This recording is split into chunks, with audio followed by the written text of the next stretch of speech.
para vocês. É um prazer estar aqui de volta. Espero que a gente possa transmitir com mais tranquilidade, que a internet não nos atrapalhe hoje.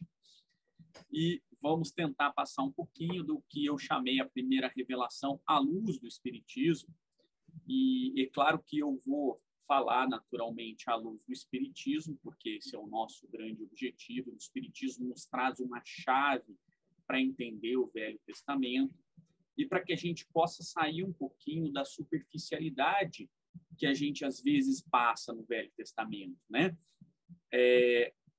Não que não seja uma interpretação válida, a interpretação superficial, ela também é verdadeira, mas ela fica naquela casca. E a partir do Velho Testamento, eu costumo brincar, que a gente pode quase que argumentar muitas coisas que são até jocosas, né? Eu costumo brincar, se você interpreta o Velho Testamento de uma maneira muito literal, se você abrir lá, por exemplo, em Provérbios 31:6, lá está justificando você beber vinho. E está dizendo que é para dar vinho para as pessoas, né?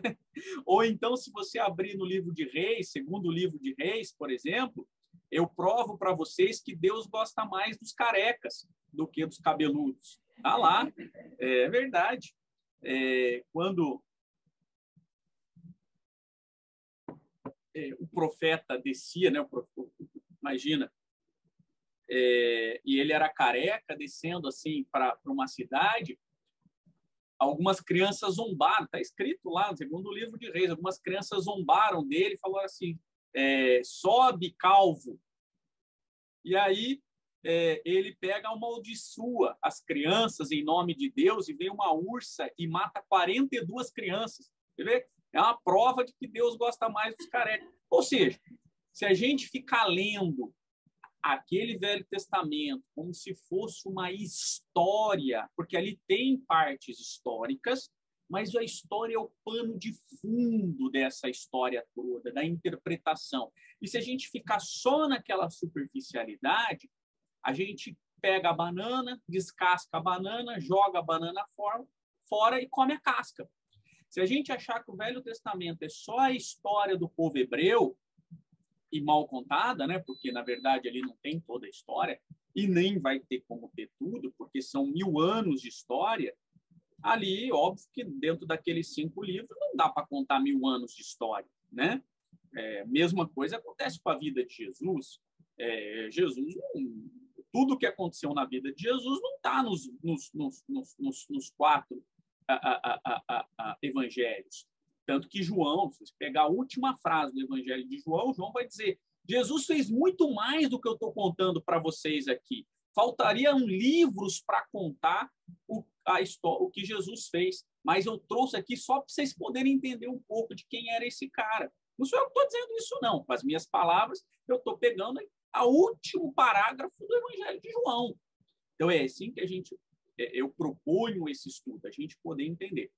Esse estudo começa exatamente quando vocês estavam falando lá do sábado, né? O estudo começa na Páscoa. A Marisa me solicitou que eu fizesse a palestra do Café de Páscoa e eu quis trazer o simbolismo da Páscoa para nós espíritas, né? E eu acredito, e eu comecei então a estudar o Êxodo, porque a Páscoa judaica começa com o Êxodo, e para a gente entender muito da Páscoa cristã, a gente tem que entender um pouquinho da Páscoa judaica, então eu fiz um trabalho ali, e aí, desde então, praticamente um mês antes dessa palestra, até agora eu continuo estudando o livro de Êxodo, e foi o que me motivou a fazer essa apresentação desse estudo. Quando eu falo da primeira revelação é muito grande, né? Não é só os 10 mandamentos, não é só Moisés. Acredito eu até que Moisés sequer tenha escrito alguma coisa, era tudo falado, né?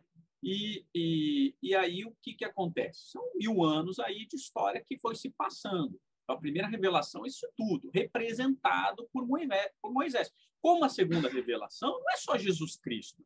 Jesus Cristo é o grande pilar da segunda revelação. mas nós temos os diversos apóstolos que continuaram o cristianismo, demonstrando o cristianismo. Nós temos quantos missionários que vieram lutar pelo cristianismo quando ele foi deturpado depois pela igreja, e quantos que vieram trazendo esse cristianismo. Então, a segunda revelação é muito ampla. A gente tem Santo Agostinho, tem São Tomás de Aquino, a gente tem John Huss, a gente tem Lutero, a gente tem uma série de pessoas que lutaram pela segunda revelação. Pilar é o Jesus Cristo. Como a terceira revelação, não é Allan Kardec, nem o Livro dos Espíritos. Pilar é o Allan Kardec, mas nós temos quantos espíritos, quantos médios, quantas pessoas que labutam todos os dias para trazer essa segunda revelação. Então, por isso que é só para a gente entender, às vezes a gente não vai trabalhar tudo que a gente pode fazer, porque isso aqui daria muito tempo de conversa. Mas é a base, quando fala-se de primeira revelação, é Moisés, e eu vou trabalhar os 10 mandamentos à luz do Espiritismo, né?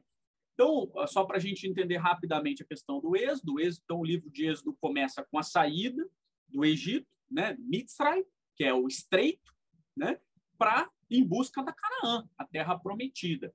E isso é um símbolo. Esse símbolo é fantástico. Esse símbolo nos convida ao nosso êxodo. O êxodo é a história da nossa vida, de cada um de nós.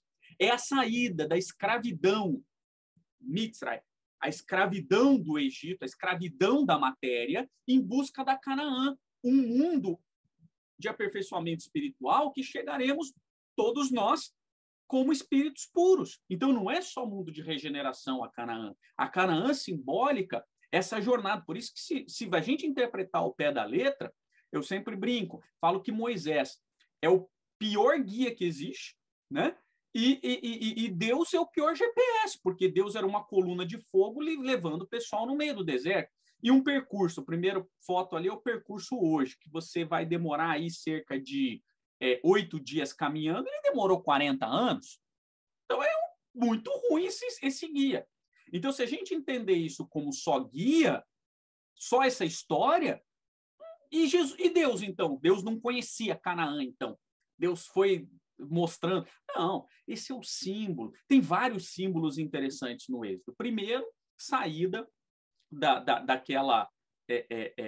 não só da escravidão, você precisa de uma jornada para você sair da escravidão. Você precisa de uma vida. E o próprio Êxodo é dividido em 3 partes. A primeira parte é a parte em que a gente toma contato com esse Deus, né? A gente toma contato com esse Deus, e o grande contato que a gente faz é através dos seus mandamentos, tá? Então, lembra, muitas pessoas acreditam, eu vou retomar essa linha de raciocínio só para a gente falar isso depois. Muitas pessoas acreditam que Moisés foi lá no Monte Sinai, pegou os 10 mandamentos, em 2 pedras, desceu e falou: isso aqui são os 10 mandamentos, beleza, é isso aí. Não foi assim, não foi assim. Moisés sobe, demora um tempo para se comunicar com Deus, né? Que hoje a gente tem uma clara noção de que seria Jesus, né? O nosso governador do orbe, que manteve como guia da evolução espiritual, mas vamos colocar, sob o ponto de vista, Deus, né? A representação de Deus. Então, se comunica, ele recebe aqueles mandamentos, e aí ele desce. Quando ele chega lá e fala para o povo, imagina, o povo estava 300 anos de escravidão no Egito, eles estavam muito atrelados àquela filosofia egípcia, àquela filosofia do materialismo, né? E aí, porque a religião egípcia tem um detalhe: o que era passado para o povo era uma coisa, o que era trabalhado para os iniciados é uma coisa completamente diferente. Os símbolos são os mesmos, mas a explicação simbólica não era dada ao povo, não era dada àquelas pessoas. É só os sacerdotes e só alguns iniciados tinham o direito de conhecer. Isso é muito bem trabalhado por Leon Denis no livro Depois da Morte, As Religiões por Trás das Religiões. Então, o Leon Denis vai explicando cada uma delas, inclusive a religião egípcia, que é belíssima, mas era só para os iniciados. Os profanos, como a gente costuma dizer, profano não é aquele que profana o sagrado, é aquele que não tem conhecimento da simbologia. Os profanos não tinham acesso a essa informação. Ponto. Tá? Então, ele passa aquela lei, passa a lei verbal, e aquilo não repercute na cabeça das pessoas. Então, Moisés fala, poxa, não dá, eles não estão entendendo a legislação. Volta para o Monte Sinai. Volta para o Monte Sinai, se comunica aí, simbolicamente Deus então pega 2 pedras e escreve os mandamentos em 2 pedras. Tá? Aí ele volta com as pedras. Quando ele chega, o que acontece? Estão cultuando o bezerro de ouro. E aí ele fica bravo, pega e quebra a pedra. Ele vai lá e quebra a pedra. Vocês, eu estou aqui me sacrificando para tirar vocês do Egito, e vocês continuam querendo ficar no Egito? Vocês continuam querendo ficar no estreito? Vocês continuam... E aí ele fica revoltado, quebra a pedra. Aí ele passa aquele momento de raiva que todos nós temos, ele fala, bom, não posso deixar agora o povo sem a lei. Eu falo, né? Volta para o Monte Sinai. Então é a 3ª vez que ele vai. Isso tudo é muito importante para entender esse símbolo. E aí ele volta. Quando ele volta, Deus fala para ele, não, beleza, não tem problema. Vou fazer a lei de novo. Mas agora você tem que buscar a pedra. Agora a responsabilidade é tua sobre a pedra. Né? Isso é um outro... Não tem problema de você ter quebrado a lei de Deus. Agora você tem que fazer o teu esforço. Agora pensa, nós estamos no deserto. Onde é que você acha pedra no deserto? Esse símbolo é muito importante para ver qual é a dificuldade, porque Deus nos deu pronto a situação e depois a gente quebrou. Então agora a gente tem que fazer por esforço próprio a pedra, achar. E aí Deus vai escrever em fogo, que tem um símbolo de luz, tem um símbolo de conhecimento, tem vários símbolos a questão do fogo. E aí ele volta, e pela 3ª vez ele mostra. Beleza, e o que conta essa história? Vamos entender para a gente poder ver uma faceta. Vamos lá. Livro dos Espíritos. Kardec pergunta, aonde está escrita a lei de Deus? Eles respondem na pedra? Eles respondem nos 10 mandamentos? Eles respondem na Bíblia, na Torá? Porque essa pergunta é fantástica. Essa pergunta de Kardec, ela é genial. E a resposta é mais ainda. Por quê? Porque isso é uma quebra de paradigma dentro da teologia. Porque se você pergunta para um judeu onde está escrito a lei de Deus, ele vai dizer que está escrito na Torá. Se você pergunta para o muçulmano, ele vai dizer que está escrito no Alcorão. Se você pergunta para um católico, ele vai dizer que está escrito na Bíblia católica, porque a Bíblia protestante não é diferente. E Kardec falou, não é no Livro dos Espíritos, não é lá que está escrito na consciência. Por isso que a primeira passagem foi verbal. A primeira, então, veja como o símbolo do Velho Testamento ressurge aqui com uma nova significação. Esse é o grande ponto, porque a gente tem que receber tudo isso e ressignificar à luz do Espiritismo. E aí o Kardec já emenda, fala assim, beleza, está escrito na consciência, então por quê? Visto que o homem traz na sua consciência a lei de Deus, que necessidade havia então de ser revelada, se já está lá, tem que ser escrita?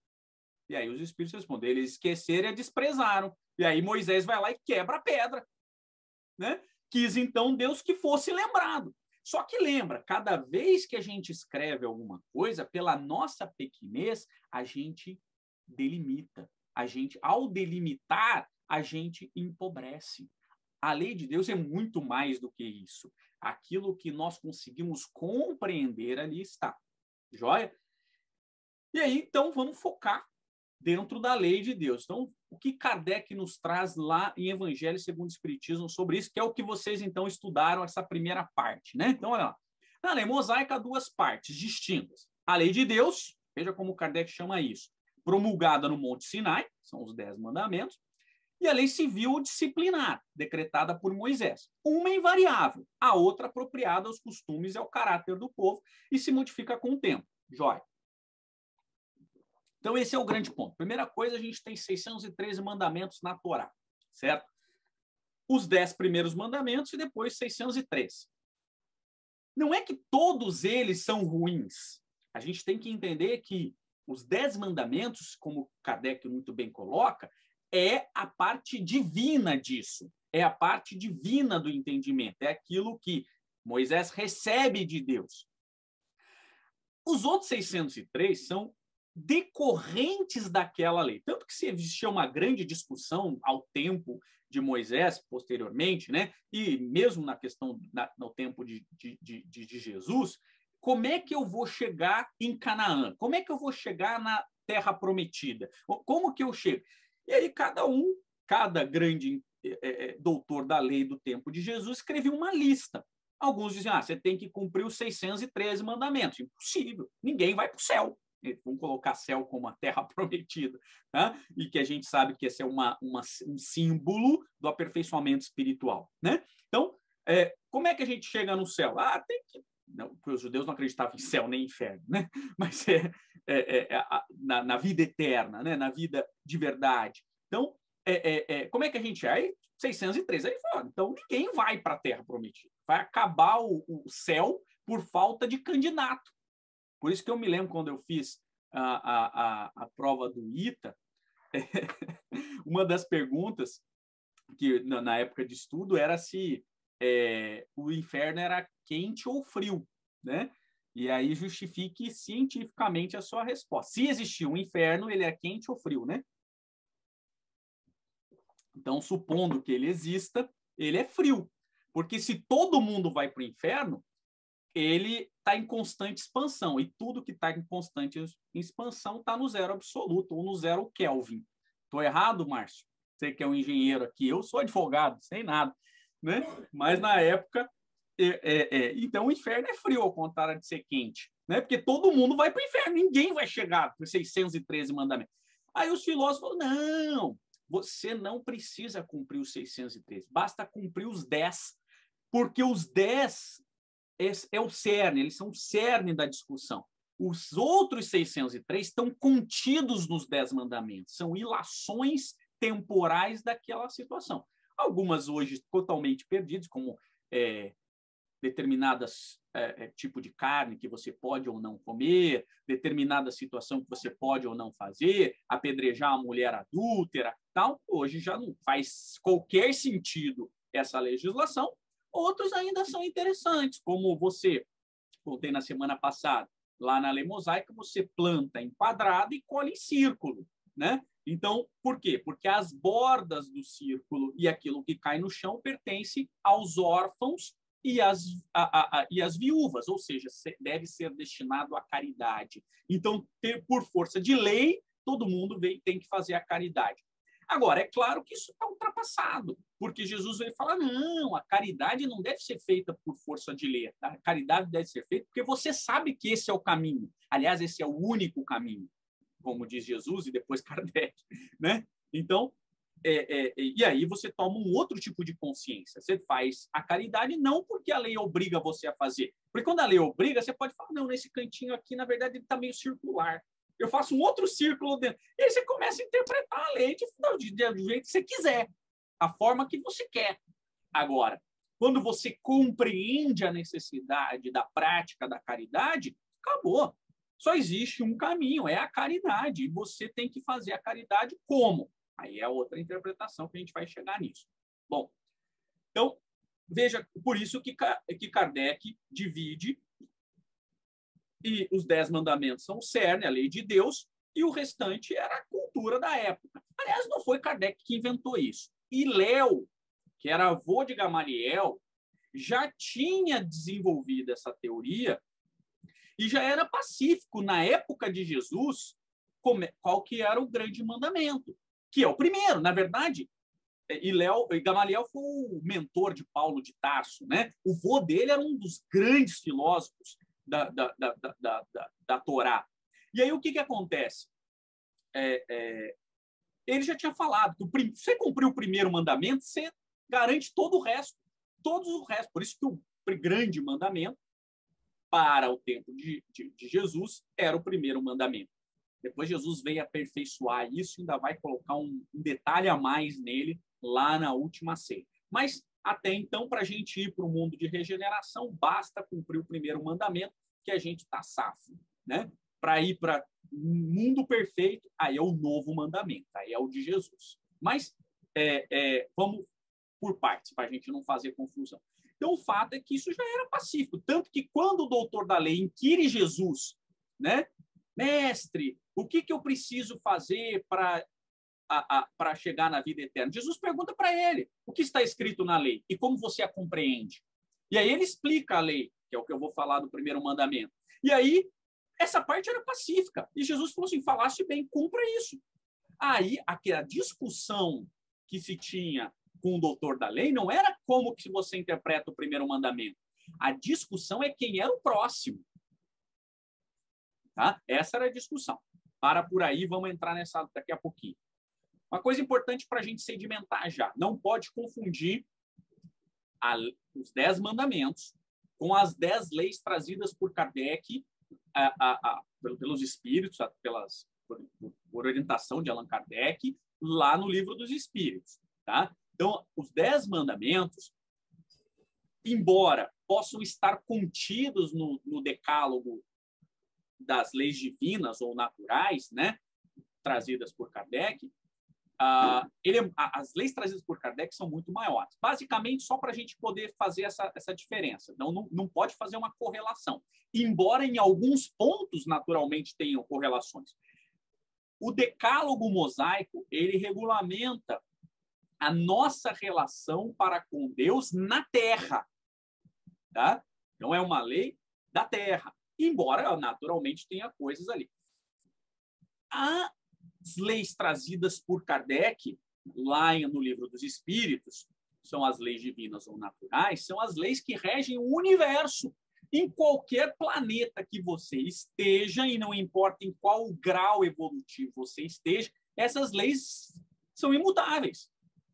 Então, isso é importante, só para a gente... Porque, às vezes, as pessoas acabam tentando fazer uma correlação pelo fato de terem um número de 10, né? E aí tenta encaixar um no outro, e não é exatamente isso. Embora, naturalmente, que a gente encontre a lei mosaica, claro, dentro das leis divinas, porque elas são uma relação de Deus, mas ela é uma relação muito do nosso plano, tá? A gente vai ver muito bem isso no novo mandamento de Jesus. Eu vou fazer esse paralelo para a gente poder entender depois, tá? Só para a gente ir apontando a nossa linha de raciocínio. Então, sem mais delongas, vamos ao primeiro mandamento. Ao primeiro mandamento. Que é aqui que começou a dar um monte de confusão na semana passada. Então, eu estou usando, só para a gente poder entender, eu estou usando a redação, via de regra, trazida por Allan Kardec no Evangelho segundo o Espiritismo, dos mandamentos. Subsidiariamente, eu estou usando Deuteronômio. Se você vai lá em Deuteronômio 5, de 6 a 21, eu também utilizo lá, porque é mais fácil de você ler os 10 mandamentos no Deuteronômio. Deuteronômio são duas palavras gregas que significam a lei de novo. É quando você pega muito tempo, um texto muito antigo, e tenta atualizar a legislação para o nosso tempo. A mesma coisa, por exemplo, se você pegar, não sei se alguém já teve a curiosidade de ler a carta de Pero Vaz de Caminha relatando o descobrimento do Brasil. É uma das coisas fantásticas. Mas se você tentar ler no original, sem a tradução atual, mesmo escrito em português há 500 anos atrás, é impossível. A gente não entende o que ele escreveu. Porque a língua muda, a língua tem uma dinâmica. Então, imagina você falando, porque a gente não pode esquecer que são 1000 anos o Velho Testamento, são 1000 anos de história ali, pelo menos. Então, a gente tem que atualizar. Então, por isso que vem Deuteronômio, é a lei atualizada. Porque quando a gente pega o texto original e tenta ler lá em Êxodo, é muito difícil. Os 10 mandamentos, porque às vezes as pessoas ficam achando que essa foto aqui é uma foto verdadeira. Ah, que aqui os 10 mandamentos está escrito assim. Não tá. Não era assim, tá? Essa tábua que não é uma tábua, né? É uma pedra. Uma pedra não existe. Supostamente ela estava no templo de Salomão, dentro da Arca da Aliança, e depois dos anos 70, quando os romanos praticaram a Hégira, né? Que é a dissolução, ela sumiu. Há quem diga que ela encontra-se lá na Etiópia e tal. É tudo especulação. Tem um tempo, a Etiópia tem vários judeus que fugiram na Hégira para a Etiópia. Enfim, isso é irrelevante, porque a Arca da Aliança também é um símbolo, senhores. A gente não é uma coisa física. Como a lei não é uma coisa física, é um símbolo. Então, não pense que você vai achar assim. Quando você lê em Gênesis, quando você lê em Êxodo os 10 mandamentos, parece uns 35. Onde é que estão os 10 mandamentos que eu não estou entendendo aqui? Por isso que é interpretação. E aí você vai lá em Deuteronômio, parece uns 15. Tanto que, se você pegar cada um que está lendo, ainda que você esteja lendo do original em aramaico, você vai pegar e falar assim, ué, mas cada um fala o mandamento numa ordem. Às vezes ele está junto o outro mandamento, às vezes ele está junto com o outro, porque é uma interpretação, não é essa tábua que a gente está vendo aqui. Por isso que eu vou trabalhar a redação de Kardec, subsidiariamente a de Deuteronômio, e se precisar eu falo da de Êxodo, mas não vamos chegar nisso, tá?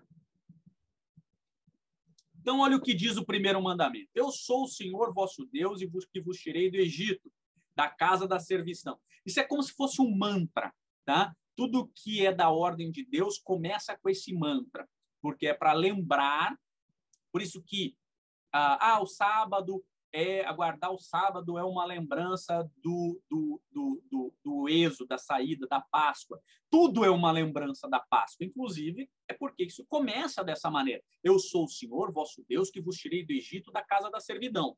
Então, lembra disso. Você era escravo da matéria e o Deus que veio te tirar, dando lá os 10 sinais que a gente chama equivocadamente de pragas, tá? Não são chamados de pragas para os hebreus. Então, agora o mandamento. Não tereis diante de mim outros deuses estrangeiros. Não fareis imagens esculpidas, nem figura alguma do que está acima do céu, nem embaixo da terra, nem do que quer que esteja sobre as águas da terra. Não adorareis e não lhes prestareis culto soberano. Vamos entender isso aqui. Então, eu achei que o primeiro mandamento era amar a Deus sobre todas as coisas. Não está escrito isso, porque já é a interpretação. Esse já é a interpretação. Mas como que chega nessa interpretação? Veja só, primeira coisa, como é que eram os deuses na época dos hebreus? Então, tinham vários povos, por exemplo, os egípcios representavam os deuses nessa grande figura, os gregos representavam os deuses assim. E como é que eram os deuses? O ser humano, desde o início, desde o seu início da concepção, ele percebe que existem coisas que ele faz e existem coisas que ele não fez. O trovão, a chuva, o mundo e tal. Então, foi alguém que fez. E quem foi que fez? Deus. Foi Deus. Deuses. E eles falam, não, mas não pode ter sido um só. Tem vários aqui. Então, eles começam a atribuir características sobre-humanas de Deus, para Deus, né? Mas que, na verdade, se a gente pegar a grosso modo, os deuses são somos nós superlativos. Então, você pega, por exemplo, esse Deus com uma cara de águia, né? Ele não tinha cara de águia, isso é uma representação. Ele tinha as qualidades da águia. Então, ele enxergava longe, ele era muito forte, ele voava alto, né? Então, ele tinha, naquela cultura, a característica daquele animal, tá? Então, eles desenhavam assim, mas ele não era assim. Ele não tinha essa imagem, essa feição. Com o tempo, ele passou a ter, as pessoas cultuavam. Então, um Deus com cara de gato, um Deus com cara de felino, um Deus com cara... Enfim, são as características superlativas. O que aconteceu com os hebreus? Os hebreus falaram, então, mas os hebreus acreditavam em um só Deus. Não é verdade. Se a gente pegar na Gênese, formação do universo, eles têm a expressão Elohim. E o que é Elohim? Elohim é deuses no plural. Então, deuses reunidos formaram o universo. Essa é o que está escrito lá. E que, na verdade, modernamente, sob a chave do Espiritismo, especialmente por Emmanuel, em A Caminho da Luz, e também André Luiz, lá em Evolução em Dois Mundos, a gente percebe o quê? A gente só dá outro nome. A gente continua chamando de Elohim, mas a gente prefere chamar eles de co-criadores em plano maior.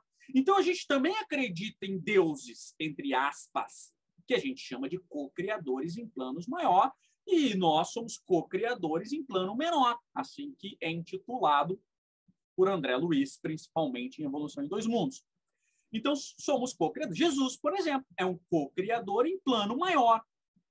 Ele parece um Deus? Parece, né? Porque a gente está tão perto do macaco e tão longe do anjo que Jesus parece um Deus. Por isso que ele é representado como um Deus para a nossa cultura ainda, para muitos cristãos que acreditam na Santíssima Trindade. E não pode questionar, né?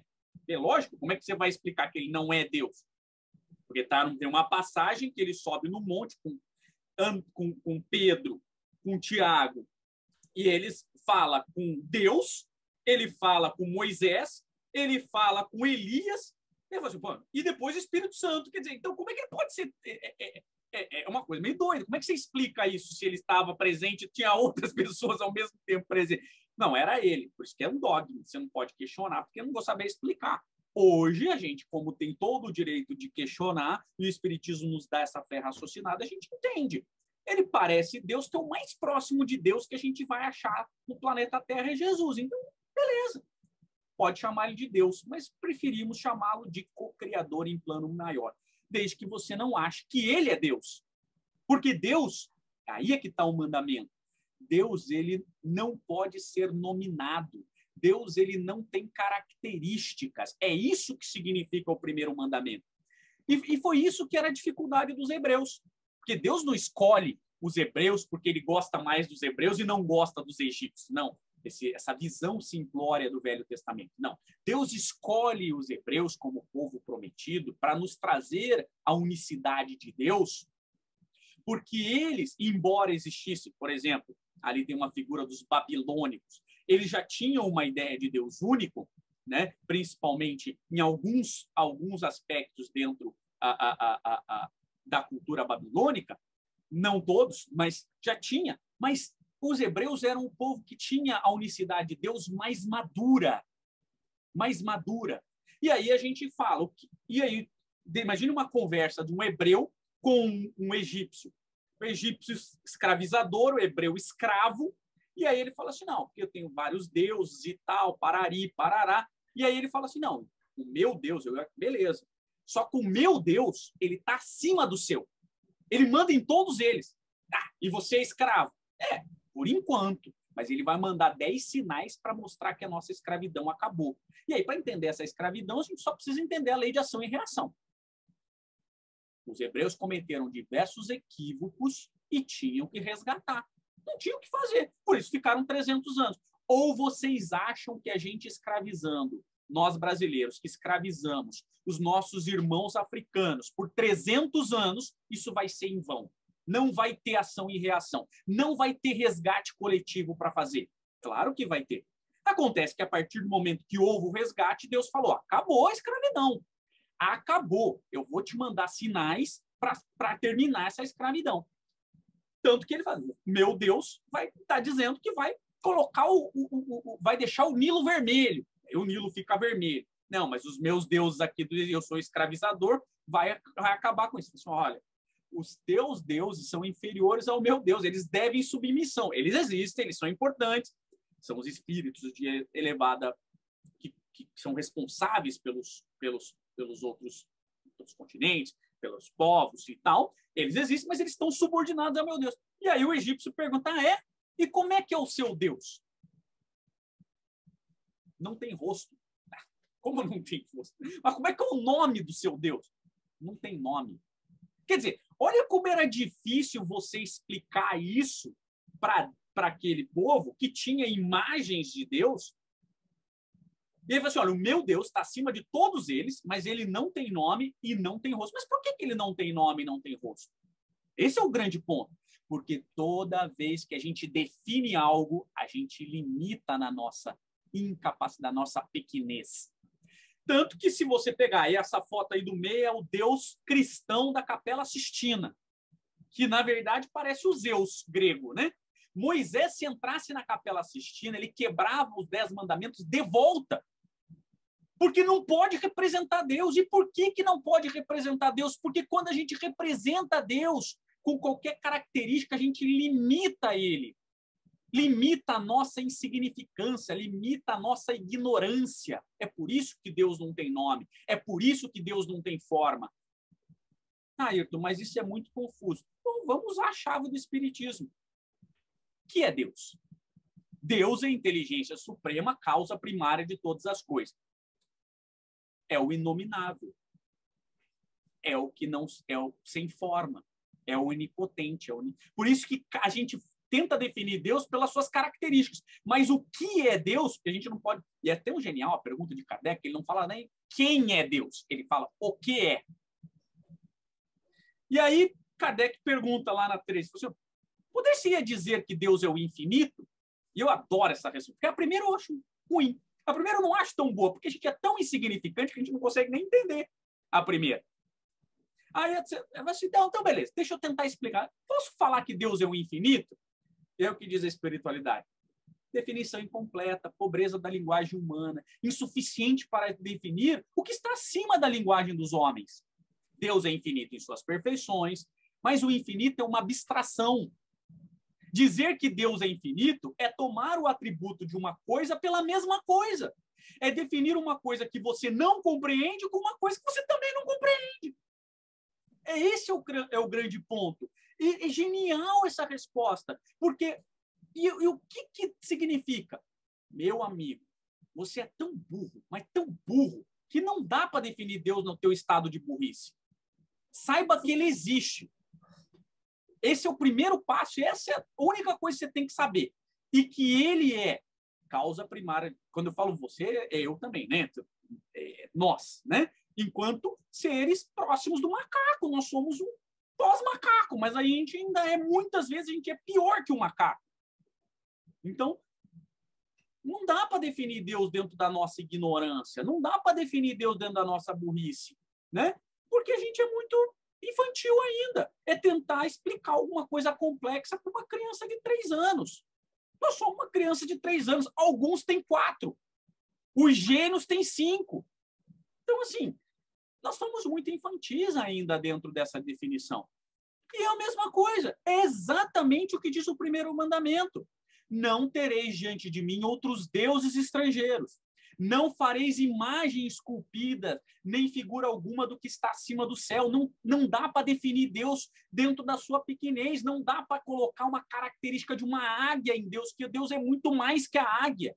Até porque a águia é um símbolo que muda. Por exemplo, se a gente fala em pomba branca, dentro da nossa cultura, a gente pensa em paz, sim ou não? Dentro da cultura oriental, eles pensam em sujeira. Os japoneses, a pomba é um rato de asas. Então, cada um tem a sua interpretação daquele símbolo. Então, nem debaixo da terra, nem que esteja sobre as águas. Não façam imagem de Deus. Não os adorareis, nem lhe presteis cultos. Não faz adoração de um Deus inferior. Não é para a gente adorar Jesus, é para a gente admirar Jesus, é para a gente respeitar Jesus, é para a gente seguir o caminho de Jesus, mas não é para ficar fazendo adoração de Jesus. Esse é o ponto. A gente tem que, a lei de adoração, muito bem escrita por Kardec, e perguntada, escrita pelos espíritos, quando eu falo escrito por Kardec, foram os espíritos responder, mas Kardec soube manusear as perguntas certas, né? Então, a lei de adoração é adoração a Deus e não a um ente, porque esse mandamento está dizendo. Agora, como é que se interpreta esse primeiro mandamento? Isso já está ao tempo de Jesus, como eu havia dito, lá o doutor da lei já sabia. Qual a melhor interpretação? Então está lá, Deuteronômio 6:4. Ouça, ó Israel, o Senhor, o nosso Deus, é o único Senhor. Ame o Senhor teu Deus de todo o coração, de toda a sua alma e de todas as suas forças. Então, veja só, este mandamento que está dizendo não adoreis outros deuses e adore só a Deus, como é que você ama a Deus? Por isso que esse mandamento é amar a Deus, a tradução dele. Mas como é que você ama a Deus? Isso uma criança de 12 anos ao tempo de Jesus já sabia isso. Com 13 anos, 12 se for menina, 13 se for menino. Então, já sabia isso. Você só ama a Deus se você amar a Deus em 3 níveis.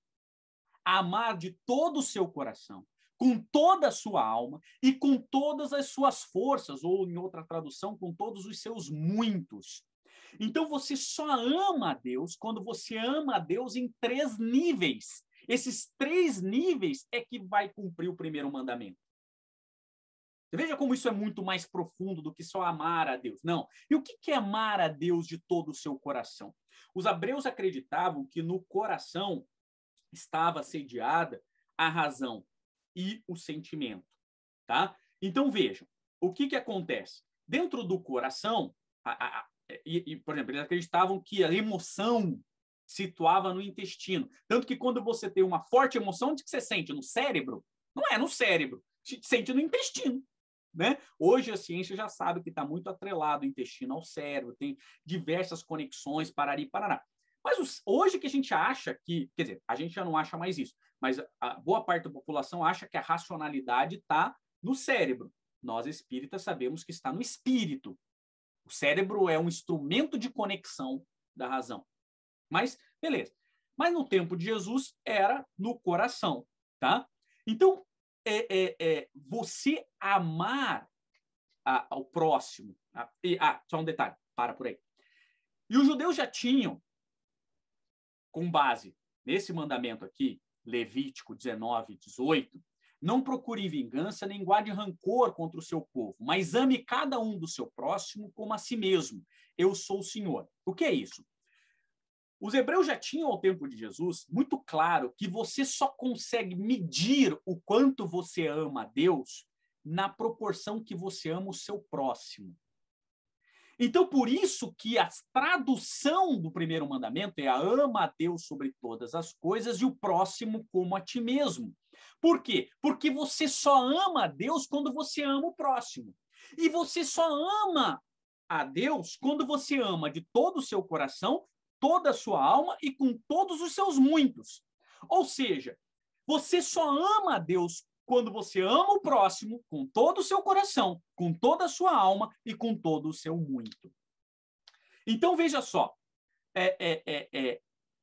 Quando você ama, e o que é amar com todo o coração? É você olhar para o próximo e racionalizar o que você pode fazer com o seu próximo. Tá? É você estar imbuído do sentimento de empatia.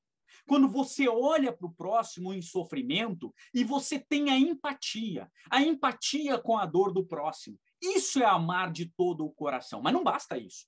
Quantas vezes nós ficamos apenas nesse nível, quando nós olhamos um próximo e ficamos no nível apenas da empatia? Isto não é suficiente para amar o próximo. É necessário que a gente avance para o segundo nível, com toda a sua alma. É racionalizar e pôr em prática aquilo que você racionalizou.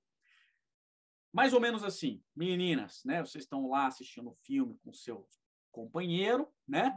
E aí você tá lá, os dois assistindo um filme, né? E aí você vira e fala assim, né? Carol, que está nos assistindo, fala assim, meu lindo, que ela me chama, coitadinha, né? Tão cega, né? Fala assim, você não faz uma pipoca pra gente? Aí eu falo assim, penso comigo, né? Pô, estamos nós dois assistindo o filme. Você quer que eu levante para fazer a pipoca para você? E aí ela responde, se você não fizer isso, você está me amando de todo o seu coração, mas não está me amando com toda a sua alma. Porque amar com toda a sua alma é agir. Não é só empatia. É agir. É você fazer pelo próximo. Por isso que a parábola do bom samaritano é genial. Porque o bom samaritano, eu tenho uma palestra só sobre ela, mas só para a gente, um resumo. O bom samaritano, na parábola, Jesus pega esses três aspectos. O bom samaritano, ele olha o caído e compadece, ama no primeiro nível. Mas ele não faz só isso. Ele derrama vinho, derrama azeite, cuida das feridas, coloca no cavalo, leva até uma hospedaria, paga a hospedaria e fala ainda, olha, o que ele gastar a mais, eu volto aqui para pagar. Ele ama no segundo nível, colocando toda a sua alma, agindo no amor. Mas não basta só isso. Ainda não é amar a Deus. Amar a Deus é em 3 níveis. E o que é com todas as suas forças ou com todos os seus muitos? É colocar à disposição de Deus tudo que a gente tem. E o que é seus muitos? Imagina que você saiu do banho. Ok? Então, tudo que você colocar no seu corpo, que você estiver usando, são os seus muitos. Então, você tem que colocar... E aí que as pessoas se equivocam na interpretação. Acham que é pegar tudo que você tem e doar para os pobres. Não é isso. É colocar à disposição de Deus, porque Deus opera nas pessoas através das pessoas. Então você coloca à disposição de Deus os seus muitos, para que quando Deus precisar, ele utiliza você. Isso é amar a Deus sobre todas as coisas e o próximo como a ti mesmo. Legal ou não? É por isso que se você fizer esse mandamento, você faz todos os restos dos outros. É por isso que Léo falou, olha, cumpra o primeiro mandamento, que tá sus. Tá sus, tá safo. Né? Então pronto. Só que isso é para mundo de regeneração, porque Jesus falou, por isso que eu falei para vocês, isso é para mundo de regeneração. Você quer ir para mundo perfeito? Jesus falou lá na Santa Ceia. Então, assim, eu vos dou um novo mandamento. Ama o teu próximo como eu vos amei. Se você quer ir direto para mundo puro, você quer ir para mundo perfeito, quer ser espírito puro, você tem que amar como Jesus amou. Legal ou não? Não é? Então, por isso que a nossa tarefa é fácil. A gente só está com a obrigação, fácil entre aspas, né? Mas eu estou dizendo, a nossa tarefa é só agora amar o próximo como a ti mesmo. Isso é amar a Deus. Isso é amar a Deus. Por isso que o mandamento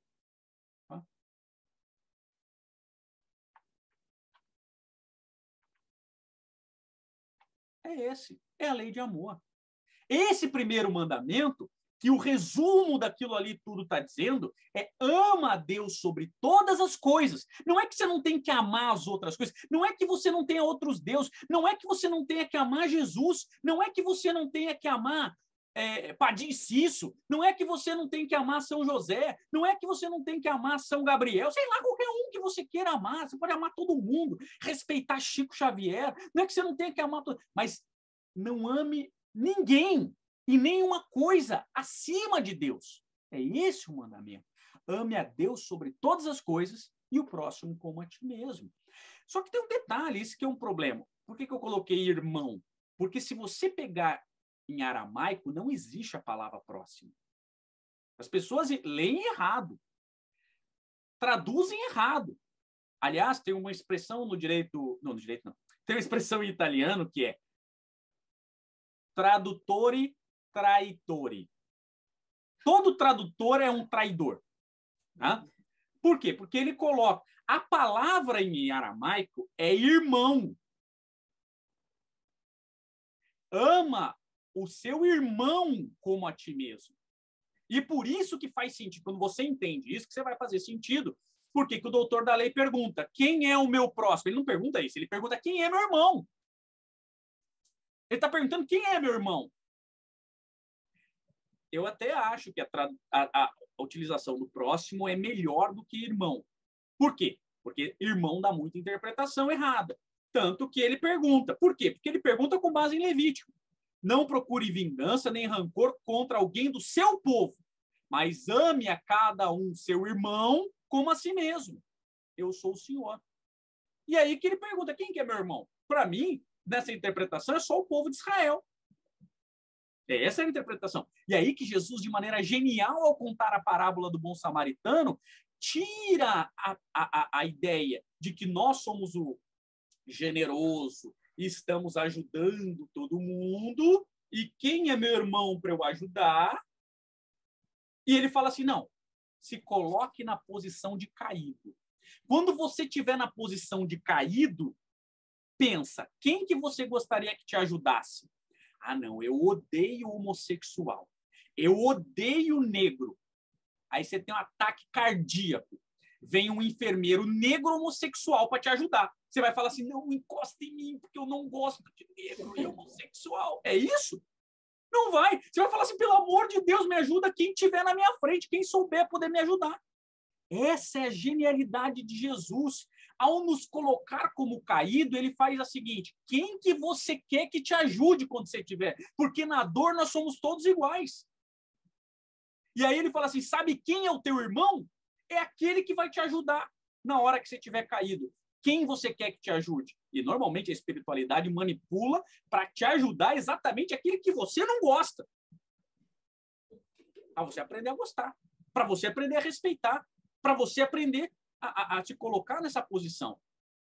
Essa é a genialidade de Jesus. E é por isso que ele diz, eu não vim destruir a lei. Eu vim fazer cumprir. Só que fazer cumprir para você entender do jeito certo. O teu irmão, porque a interpretação do irmão é ruim. Porque eu, por exemplo, tenho um irmão e uma irmã. Não, não. A Bíblia diz que eu só tenho que ajudar o meu irmão. A minha irmã, não. Não é assim? E não foi assim a interpretação? Tanto que a mulher deixa de ser da família. Casava, deixava de pertencer à família do marido. Não é mais a minha família. Olha que interpretação maluca que se dava. O meu irmão eu tenho que ajudar, mas a minha irmã não é mais minha irmã, porque ela casou. Ela agora pertence à família dele. Isso vem até do grego, tem uma história aí muito mais antiga do que isso, mas isso a gente discute em um outro momento. Então, veja, esse é o primeiro mandamento, a lei de amor. E é por isso que Kardec, de uma maneira brilhante, ele fala assim, não podendo amar a Deus sem praticar a caridade para com o próximo, todos os deveres do homem se resumem nessa máxima. Fora da caridade não há salvação. Esqueça aquela história de plantar em quadrado e colher em círculo. Você tem que fazer o máximo que você puder. O máximo que você puder para o seu próximo, porque essa é a única salvação. Não existe outro caminho. Vamos para o segundo mandamento, então. Não pronunciareis em vão o nome do Senhor vosso Deus. Esse é um dos mandamentos que as interpretações são as mais pueris possíveis. Olha, o inglês ainda é pior ainda, né? Aí não posso falar oh my God. Aí invento uma palavra, oh my gosh, para não falar oh my God. Chega a ser ridículo isso. Ai, meu Deus, eu não posso falar meu Deus. Eu acabei de falar 2 vezes já. E vou falar. Não é isso que significa. O significado é muito mais profundo do que isso. Primeiro, a gente tem que entender o que significa nome para a cultura hebraica. Tá? Para a cultura hebraica, nome significa a missão da pessoa. Então, dentro do nome está a missão da pessoa. Por exemplo, Abraão. Vocês sabem o que significa Abraão? Pai das multidões. Pai das multidões. Ele é o responsável, Abraão foi quem deu início a levar o monoteísmo para as pessoas. Por isso que ele é o pai das multidões. Ele é o Abraão. Jesus, Yeshua. O que significa Jesus? Salvação. O aramaico ele tinha limitações nas palavras, né? Não tinham tantas palavras assim, mas salvação, salvador. Então, Yeshua significa o Salvador. Yeshua, Cristo, né, que vem do Mexia, né? Cristo vem, é grego, né? Mas vem de Mexia. Então, Yeshua, Mexia, é o Salvador ungido, é o significado, né? Tanto que ele faz essa brincadeira. Olha como Jesus era engraçado, Jesus era feliz. A gente acha que Jesus era um cara sisudo, né? Que a gente, para ser religioso, tem que ser sisudo. Jesus, quando ele entra, aquele mercador, lembra que ele sobe na árvore? Esqueci o nome dele agora. Ele sobe na árvore para ver Jesus. E aí ele fala assim, não, pode descer aqui. Lembra dessa passagem? O Zaqueu? Oi? Zaqueu? Zaqueu. O Zaqueu, ele sobe na árvore e aí ele fala, não, eu vou jantar na tua casa, fica tranquilo, não é isso? E quando ele entra, ele fala, Jesus entrou na sua casa. Aí você fala assim, lógico, né? Quando você lê a tradução, mas ele não quis falar isso. Ele quis fazer um trocadilho, Yeshua, a salvação entrou na sua casa. Ele quis fazer o trocadilho com o nome dele e a palavra salvação. Então, veja, quando você vê, eu faço um estudo da Bíblia no hebraico, é gostoso, é muito bacana. Eu só não tenho, como eu não tenho condições de pagar o curso todo, eu faço só as aulas gratuitas. Então, eu vou fazer nada com você. Aí a pessoa pergunta, você é judeu? Eu falo assim, não, eu tenho algumas coisas.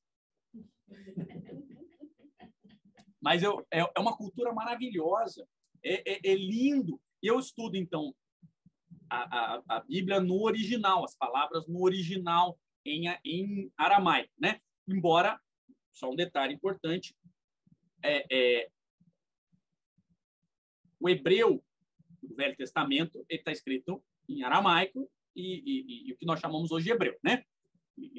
O Novo Testamento está escrito em grego, tá? Não existe em aramaico. Então, Jesus falava em aramaico, mas o que está escrito está em grego, tá? Não existe original em aramaico. Então, eu estudo mais o Velho Testamento. Bom, mas enfim, voltando.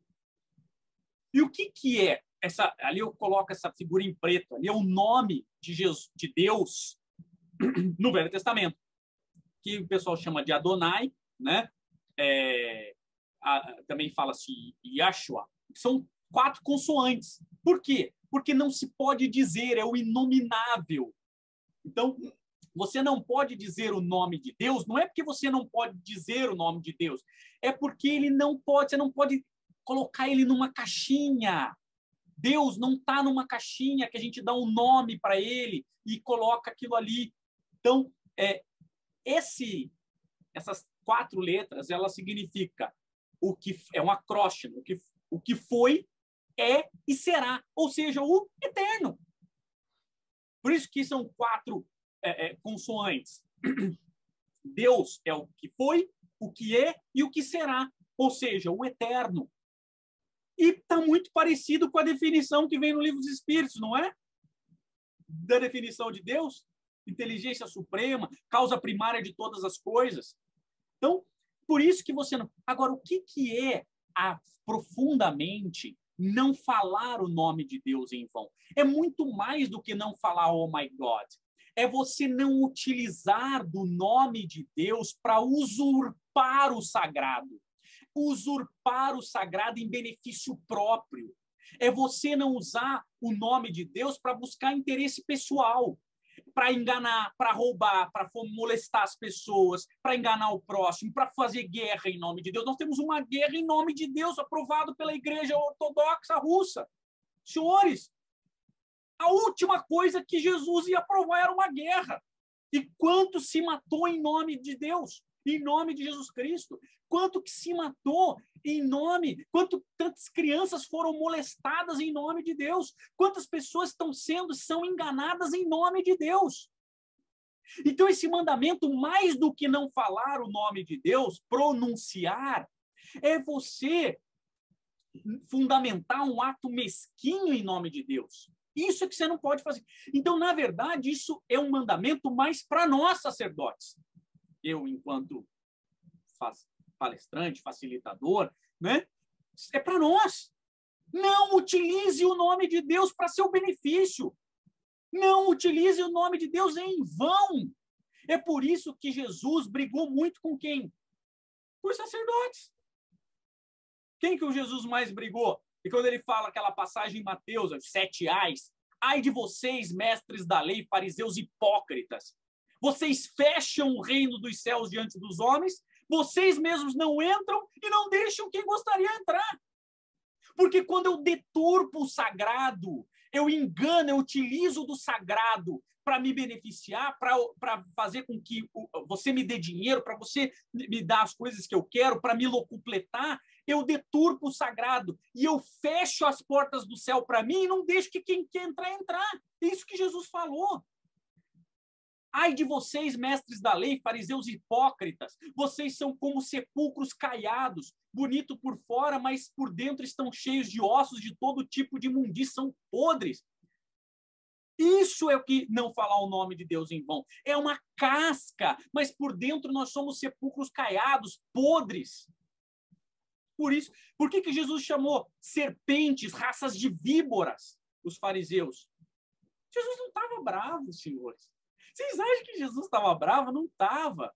É porque dentro da cultura hebraica, você tem Adão. Então, todos somos descendentes de Adão. Não é assim que começa o Velho Testamento e começa o Novo? Adão, não sei o quê, vai fazendo aquela linha genealógica em Mateus, por exemplo, que não é de verdade.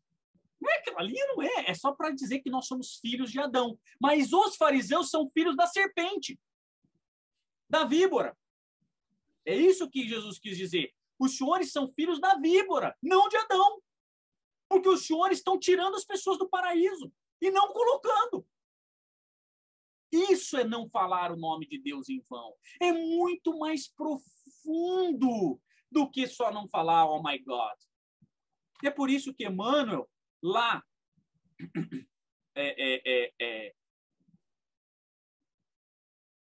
nesse livro chamado Emmanuel, aliás, esse livro é o primeiro livro de Emmanuel, chama-se Emmanuel.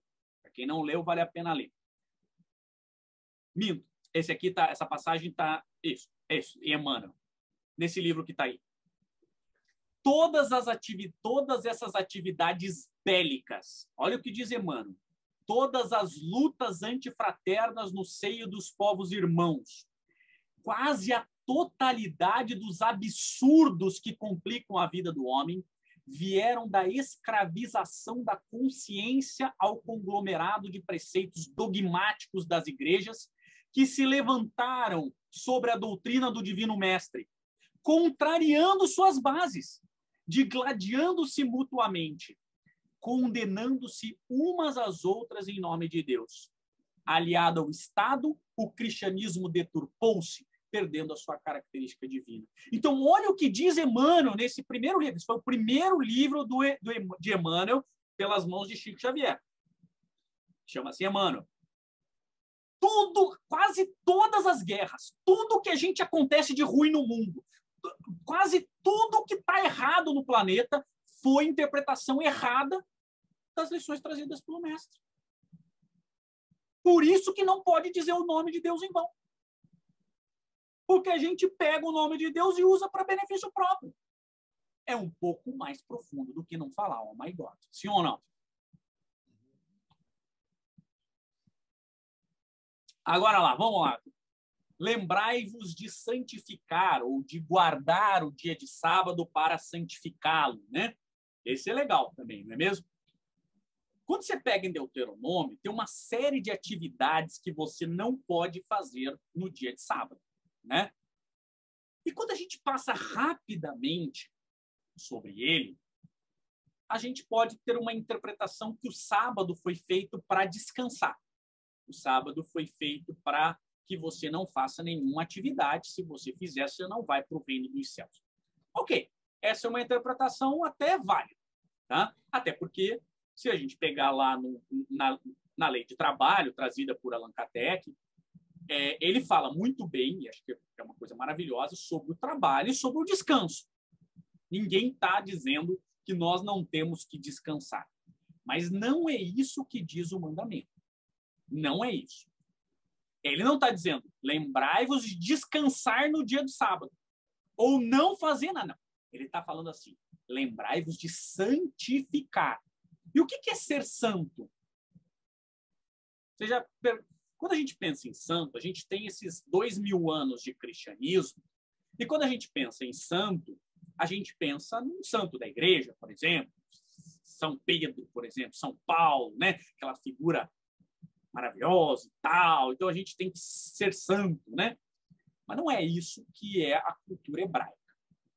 A palavra santo para a cultura hebraica, ela significa separado, destacado.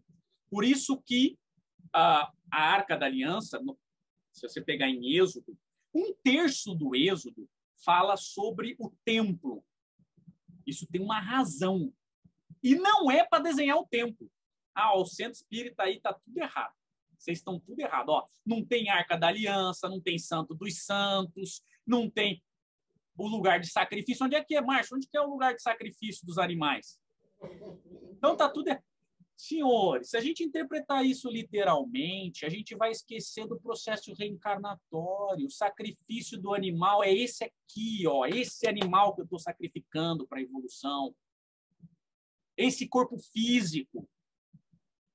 Dependendo do pecado, a gente tem um outro tipo de animal, pecado entre aspas, para sacrificar. Esse é o sacrifício que nós temos que fazer na entrada do templo. Porque você só vai para a próxima parte do processo evolutivo, do templo, quando você sacrificar todos os animais que você tem que sacrificar. Então está falando de reencarnação.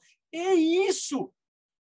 Essa é uma faceta Tanto que a Cabala, não é no espiritismo, a Cabala judaica tem essa visão. Por isso que eles são reencarnacionistas. Bom, mas voltando à situação.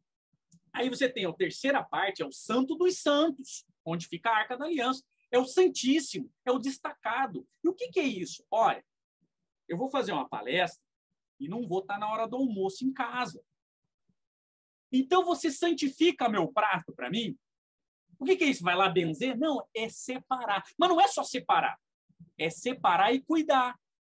É separar o prato, guardar ele no micro-ondas para não pousar mosca, não colocar para não botar na geladeira para não estragar, porque quando eu chegar eu vou comer.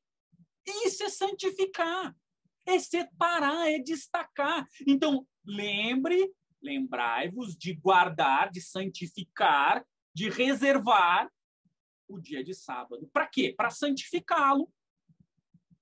E o que é santificar? A gente não aprendeu que nós medimos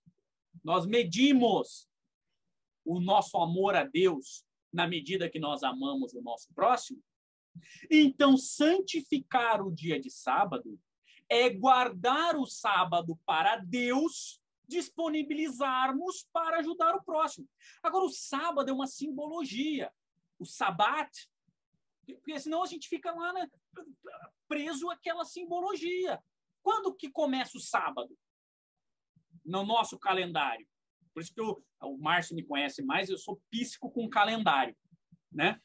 No nosso calendário é o primeiro, segundo da meia-noite, né? Pós meia-noite. Beleza, mas não é para os hebreus. Para os hebreus começa o sábado às 6 horas de sexta. Porque o calendário dele é lunar. Então, onde é que eu tenho que guardar? Senhores, vocês vão ficar atentos a esses detalhes. Aliás, o sabat é só uma referência. O que ele está querendo dizer, e óbvio, eu não estou alheio às proibições que estão escritas no Deuteronômio, é que nós temos que reservar um período para disponibilizar para Deus, porque nós temos no processo evolutivo, amar a Deus e amar ao próximo. Então, deixa Deus agir por mim. Ame a Deus com todos os seus muitos, inclusive o seu tempo. E quanto tempo? Olha como Deus é bacana. Você quer evoluir? Não precisa ficar o tempo todo à disposição de Deus. Só 14%. Isso é guardar o sábado. Olha só. Então, você vai fazer de domingo a sexta-feira, você vai fazer as tuas coisas. É o que diz lá em Deuteronômio. Cuida das tuas coisas. Mas guarda o sábado um sétimo do seu tempo para santificá-lo. Guarda. Então, veja, se a gente quer evoluir, a gente nem precisa ficar fazendo caridade o tempo todo. É só 14%, mais ou menos, assim, né? Não é dá uma dízima aí, dá um número quebrado. 15% do tempo. Legal ou não? Isso é guardar o sábado. Tanto que quando Jesus chega lá no sábado, né? O que acontece? Jesus chega lá no templo no sábado, chega o cara com a mão mirrada. Está lá em Lucas 6:6, de 6 a 10. Lucas 6, de 6 a 10. Aí chega o cara com a mão mirrada, Cristo vai lá e cura a mão mirrada do rapaz, né? E aí o que os fariseus falam? Oh, mas você está curando no sábado? Aí Jesus responde o quê? Você está maluco? Com as minhas palavras, né? Eu estou fazendo a interpretação. Eu sou traditore agora. Então, Jesus vira para o cara, você está maluco? O sábado é de Deus. Deus me mandou aqui para curar a humanidade. Eu estou fazendo o que Deus me manda. O sábado não é teu. O sábado não é dos fariseus. O sábado é de Deus. Se Deus mandou o cara com a mão mirrada e eu sou o cara para curar, eu vou curar. Isso é que Jesus quis falar. O sábado não é do homem, o sábado é de Deus. E o filho do homem pode fazer o que quiser no dia de sábado. Por quê? Porque o sábado é uma simbologia, não é o sábado. Até porque a gente nem sabe se sábado é sábado. Senhores, vocês acreditam no calendário? É uma palestra de 1 hora só para eu explicar para vocês que o calendário é uma fraude. Vocês acreditam no calendário? Nós utilizamos o calendário gregoriano que se perdeu 5 anos quando você interpôs o calendário juliano. O calendário é uma convenção. Embora exista, porque o ciclo lunar, o ciclo solar, eles existem. Né? Então, o sábado nem é o sábado mesmo, porque o meu sábado pode ser diferente, eu sigo outro calendário. O que importa é o símbolo, que ele está dizendo, guarde um percentual do seu tempo para que Deus opere por você. Isso é guardar o sábado para santificá-lo. E nem precisa ser o tempo todo. Você pode até fazer mais. Mas 1/7 já é suficiente para a tua salvação. Legal ou não? Viu como está ficando fácil? A gente achou que tinha que fazer caridade para todo mundo o tempo todo. Não é. Deixa na mão de Deus. Ele que vai definir. E a gente vai utilizar o primeiro mandamento como regra. Honrai vosso pai e vossa mãe, a fim de viverdes longo tempo na terra que o Senhor vosso Deus vos dará. Esse é um mandamento fantástico. Aliás, a melhor explicação de todas foi trazida por quem? Por Kardec. Kardec, para mim, foi o cara que deixou muito claro o que é honrar, pai. Ah, mas meu pai me abandonou, minha mãe fugiu, eu fui criado sozinho, né? Não importa. Isso é irrelevante. O mandamento manda honrar. Ele te deu a coisa mais importante, que é a oportunidade reencarnatória. A partir dali, é com você. Ainda que ele não tenha sido o pai que você gostaria que fosse, a mãe que você gostaria que fosse, honre esse pai e essa mãe. Isso é um dever. E o que é honrar? Olha que fantástico que Kardec nos coloca. Honrar vosso pai e vossa mãe é o corolário da lei geral de caridade e de amor ao próximo, visto que não se pode amar o próximo, aquele que não ama o seu pai e a sua mãe. Mas o termo honrar encerra um dever a mais para com eles. Não é só amar. Amar é o que você tem que fazer. Jesus, aliás, fala que você tem que amar o inimigo. Então, amar é até o inimigo. O termo aqui é honrar. E o que diz Kardec? Quis Deus mostrar por essa forma que o amor deve juntar o respeito, as atenções, a submissão e a condescendência, o que envolve a obrigação de cumprir-se para com eles de modo ainda mais rigoroso tudo o que a caridade ordena relativamente ao próximo em geral. Então, não importa se o nosso pai não foi aquele que a gente gostaria que fosse, se a nossa mãe não foi aquela que a gente fosse. E se foi, temos ainda mais obrigação. E se não é o pai de santo, olha que, como Kardec foi genial lá em 1800, ao escrever sobre isso. Esse dever se estende naturalmente às pessoas que fazem as vezes de pai e mãe, as quais tanto maior mérito têm, quanto menos obrigatório é este devotamento. Então, leiam essa parte, porque tudo o que eu possa falar é muito menos do que o Kardec escreveu de maneira genial o que é honrar pai e mãe. É muito mais do que amar. É muito mais. Porque essas pessoas nos deram a oportunidade reencarnatória. Se eles não foram o que deveriam ter sido, esse é um negócio deles para com Deus. Não cabe a nós. Agora, de qualquer maneira, nós temos o dever de honrar esse pai e essa mãe. Porque a partir do momento que a gente consegue honrar nosso pai e nossa mãe, é o primeiro estágio de amor para que a gente possa honrar a Deus, para que a gente possa, de fato, amar a Deus. É um primeiro estágio, é um início dessa brincadeira. Não matarás. Eu falei assim, então agora eu tô safo. Esse eu cumpro. Esse eu tô tranquilo. Primeira coisa importante que, para os hebreus, o verbo matar, ele tem a conotação de assassinar um ser humano. Não está falando de bichinho, não está falando de não comer carne, não está falando... Não. A gente pode até fazer uma discussão sobre isso depois, tá? Mas o mandamento restringe-se a matar outro ser humano, tá? E é interessante porque muitas pessoas acreditam que, a partir desse mandamento, nós estamos falando da lei de Talião. Muitas pessoas remetem a lei de Talião à lei mosaica. E de maneira equivocada, porque a lei mosaica não é a lei de Talião. Aliás, se a gente pegar o Código de Hammurabi, que é o código mais antigo que nós temos conhecimento, lá já estava a lei olho por olho, dente por dente. Moisés não veio trazer a lei olho por olho, dente por dente. Ela estava entranhada na cultura dos hebreus, porque os hebreus foram escravos na Babilônia, e isso veio culturalmente, mas não é o que diz a lei mosaica. Muito pelo contrário. Olha o que diz lá em Gênesis. Então, olha lá. Gênesis é a história de Caim e Abel. Não pensem que Caim e Abel é uma história de verdade, mas é um símbolo muito importante. Até porque não dava para ser, né? Adão e Eva saíram, tiveram Caim e Abel. Os dois primeiros seres humanos criados. Aí tiveram 2 homens. Mas ele também tinha o Sete, que ninguém fala do Sete, né? O Sete é o irmão do Caim e do Abel, que veio depois. E aí, depois que Caim matou Abel, Caim saiu e casou com uma... Mas casou com quem? Se não tinha ninguém, como é que foi? Onde é que tá essa parte?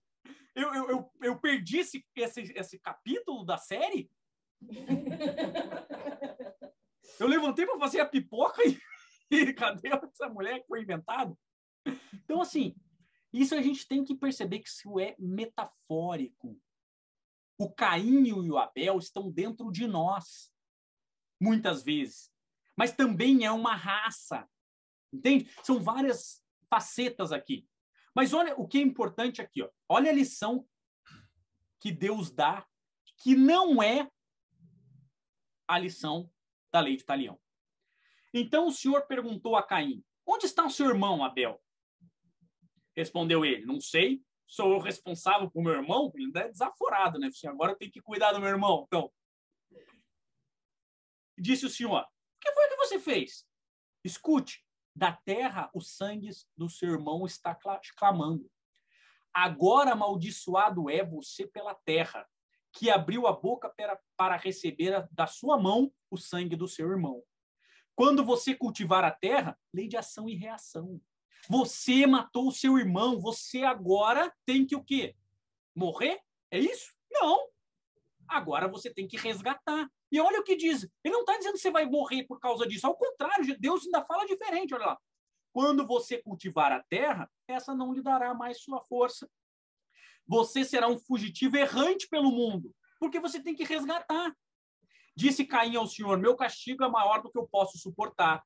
Hoje me expulsas dessa terra e terei que me esconder da tua face. Serei um fugitivo errante pelo mundo e qualquer que me encontrar me matará. E aí o que diz Deus? Isso mesmo, a lei é de olho por olho, dente por dente. Você matou o seu irmão, você... Não. Deus fala, mas o Senhor lhe respondeu, não será assim. Se alguém matar Caim, sofrerá 7 vezes a vingança. E o Senhor colocou em Caim um sinal para que ninguém viesse a encontrá-lo e o matasse. Aqui é uma explicação da lei de ação e reação, senhores. E não é a lei de Talião. Se nós fizermos algo contra o nosso próximo, eu sou responsável pelo que eu fiz e tenho que resgatar. Mas não é morrendo. Imagine, por exemplo, que eu, numa outra encarnação, fui sócio do Márcio. Nós somos sócios. E aí eu passei a perna no Márcio. Passei a perna no Márcio, roubei todo o negócio, por conta disso ele sofreu muito, parará e tal. E acabou morrendo por causa disso, de fome, de inanição, de tristeza, sei lá, qualquer coisa. Beleza. Então eu fui o responsável pela queda do Márcio. O que vai acontecer? Então agora na próxima vida, a gente vem, o Márcio vai passar a perna em mim e vai me matar? Não, isso é olho por olho, dente por dente. A gente pode elaborar. Não é assim o resgate. Então, por exemplo, tá? Eu venho nessa encarnação e começa a prosperar. Sou um cara de negócio, e monto, e prospero, e monto uma grande empresa e tal. E aí, de repente, acontece um furacão, uma enchente, uma quebra da bolsa, sei lá o quê, e eu perco tudo. Pronto, não preciso o Márcio me tirar. A lei vai me tirar. Porque eu tenho que perceber, dentro das provas e expiações, e dentro da primeira situação, primeiro eu me arrependi. Estou disposto a receber o Márcio como filho na próxima encarnação. E, dentro do processo evolutivo, eu primeiro tenho, a partir do momento do arrependimento, é o primeiro passo. O segundo passo qual é? É eu passar para a situação de vítima, para que eu possa compreender a dor da perda, para que eu não faça mais isso com o meu próximo. Mas não precisa o Márcio me tirar, porque senão nós seríamos uma terra de cegos e banguelas, como diria Mahatma Gandhi. Então, o que acontece? Eu perdi por uma enchente, por um furacão. Então, eu experimento a sensação da perda. Eu experimento a sensação de perder o que eu tenho. E agora eu tenho que resgatar. Aí o Márcio vem como meu filho, aí eu entendi que isso é muito dolorido, reergo, mas eu vou lá, ganho forças e reergo o patrimônio, não sei o que lá. Aí o Márcio nasce. O Márcio nasce como meu filho e eu morro. E aí todo mundo olha para o Márcio e fala assim, Márcio é um cara sortudo mesmo, né? O pai trabalhou, perdeu tudo, e aí reconstruiu. A hora que ele estava de novo rico e tal, não sei o que lá, ele morre e deixou tudo para o Márcio. Ele é muito sortudo. Essa é uma visão limitada, sem o processo reencarnatório de resgate. O Márcio está recebendo o que eu tomei dele. A gente está equilibrando essa brincadeira. Então, o equilíbrio, o que está dizendo aqui para não matar, porque matar tem uma consequência dentro da lei de ação e reação. E a consequência não é que ele vai morrer, a consequência é que ele vai ter castigos, entre aspas, né, que vão fazer com que ele tenha que resgatar a queda que ele fez. Esse é o grande ponto. Então, tem uma outra passagem que diz assim, vocês ouviram Jesus, né? O que foi dito aos seus antepassados, não matarás. E quem matar estará sujeito a julgamento. Mas eu digo a vocês que qualquer que se irar contra seu irmão estará sujeito a julgamento. Também qualquer que disser ao seu irmão raca, que ele é louco, né, será levado ao tribunal. E qualquer que disser louco corre o risco de ir para o fogo do inferno. Portanto, se você estiver apresentando sua oferta diante do altar e ali se lembrar que o seu irmão tem algo contra você, deixe a sua oferta ali, diante do altar, e vá primeiro reconciliar-se com o seu irmão. Depois volte e apresente a sua oferta. Entre em acordo com seu adversário, que pretende levá-lo ao tribunal. Faça isso enquanto ainda estiver a caminho com ele, pois, caso contrário, ele poderá entregá-lo ao juiz e o juiz ao guarda e você poderá ser jogado na prisão. Eu garanto que você não sairá de lá enquanto não pagar o último centavo. Vejam, o que Jesus faz é o seguinte, ele expande essa ideia de não matarás. E ele diz o seguinte, olha, qualquer coisa que você faça contra o seu próximo, você vai ter que resgatar. Você tem que resgatar. E você vai resgatar como? Aí vamos lá em céu e inferno, que de maneira fantástica, Kardec escreve lá no artigo 16 e 17, como que se repara os equívocos do passado, e ele diz que o processo da reconhecer que errou, arrepender-se, sofrer a expiação, reparar o mal que fez e não repetir o erro cometido. Esse é o processo do caminho evolutivo. É o que está dizendo não matará. E aí é que está um exemplo do sócio. Esse que é o detalhe em relação ao verbo não matarás. E a gente achava que era só matar o seu irmão, né? Fisicamente. É muito mais do que isso. É qualquer coisa que eu faço contra o meu próximo, eu violo o quinto mandamento. Legal ou não? Legal, não é? Tá, vamos para o próximo. Esse eu não cometo. Esse eu estou tranquilo. Não cometereis o adultério. Legal. Quando a gente pensa nesse mandamento, a gente pensa em adultério entre marido e mulher. Sim ou não? Uma fidelidade conjugal. E é justo. Eu acho que primeiro, superficialmente, Essa é a primeira ideia que nos dá. Até porque no tempo dos hebreus, o mais profundo das relações que a gente tinha era essa relação marido e mulher. Hoje, com a complexidade da sociedade, a gente tem relações muito mais profundas com pessoas. Às vezes você tem uma relação muito mais profunda com um sócio do que com a sua esposa. Isso não quer dizer que você tenha conjunção carnal. Aqui é relação. Então, adultério não é só entre marido e mulher. Na realidade, nós estamos falando aqui em não descumprir pactos. Adulterar é você violar alguma coisa. É você descumprir algo que você deveria ter feito.